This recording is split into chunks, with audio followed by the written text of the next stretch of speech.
ಈಗಷ್ಟೇ ಸಿದ್ದರಾಮಯ್ಯನವರು ಕಾವೇರಿ ನಿವಾಸದಿಂದ ಹೊರಟಿದ್ದಾರೆ. ವಿತಿನ್ 2-3 ಮಿನಿಟ್ಸ್ ಅಲ್ಲಿ ವಿಧಾನಸೌಧಕ್ಕೆ ತಲುಪ್ತಾರೆ. 3 ನಿಮಿಷಗಳಲ್ಲಿ ಸಿದ್ದರಾಮಯ್ಯನವರು ವಿಧಾನಸೌಧವನ್ನು ಪ್ರವೇಶ ಮಾಡ್ತಾರೆ. ಅವರು ಬರ್ತಿದ್ದಂತೆ ಹಾಜರಾತಿಯ ಪ್ರಕ್ರಿಯೆ ಪೂರ್ಣಗೊಳ್ಳುತ್ತೆ.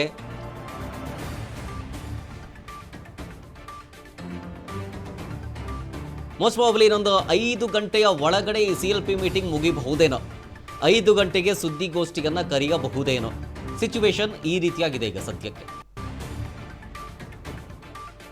CLP ಮೀಟಿಂಗ್ನಲ್ಲಿ ಆಯ್ಕೆ ಪ್ರಕ್ರಿಯೆ ತುಂಬ ಹೊತ್ತು ಹಿಡಿಯಲ್ಲ ಅಂದ್ಕೊಳ್ತೀನಿ. ಅದು ನಾಯಕರುಗಳು ಮಾತನಾಡೋದರ ಮೇಲೆ ಡಿಪೆಂಡ್ ಆಗುತ್ತೆ. ಸುರ್ಜೇವಾಲಾ ಅವರು ಮಾತನಾಡೋದಕ್ಕಿದೆ, KC ವೇಣುಗೋಪಾಲ್ ಅವರು ಮಾತನಾಡೋಕ್ಕಿದ್ದಾರೆ, ಸಿದ್ದರಾಮಯ್ಯನವರು ಮಾತನಾಡೋಕ್ಕಿದ್ದಾರೆ.